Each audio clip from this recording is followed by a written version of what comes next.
Now, intuition is an awareness. Remember, we said we are all within us. God has put an antenna. We are tuned. We're supposed to be connecting to the whole world, listening to each other, sending and receiving signals. And in this tuning, a good tower, a good antenna must be able to pitch signals very well. And part of the signals that people miss are these ones coming from God.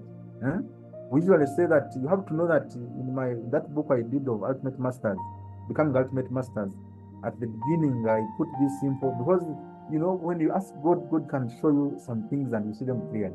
But people don't have prayer is you telephoning God. You're asking God what you deserve, that God give it to me. God give it to me.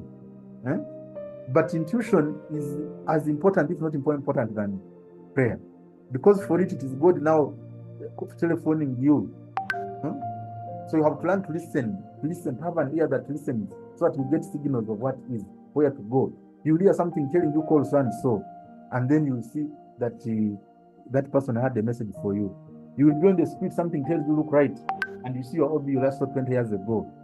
You will think about your relative, you call them and they tell you they've been meaning to call you. Or you find their phone, has problem and there's no airtime, they couldn't call. You call your wife and then you say, oh, thank God you called, I didn't have airtime, I was struggling, please, this is what happened. If you're always tuned, God is always talking to us. So we're saying you have to learn to listen to your intuition. So part of the things you want to claim every day is that you are fully tuned into God, and you are so at peace, and that I'm so at peace and I'm listening to everything that God is telling me and getting the message clearly. You have to claim it. You have to understand it, that you need to hear what, because you're one with God. You're here to exhibit God. You're here to give glory to God, to mirror God. So God cannot send you and not tell you instructions. But many of us do not have that ability. We feel that ability to listen. One, we don't even believe we're one with God. Two, we hardly listen. We hardly tune in.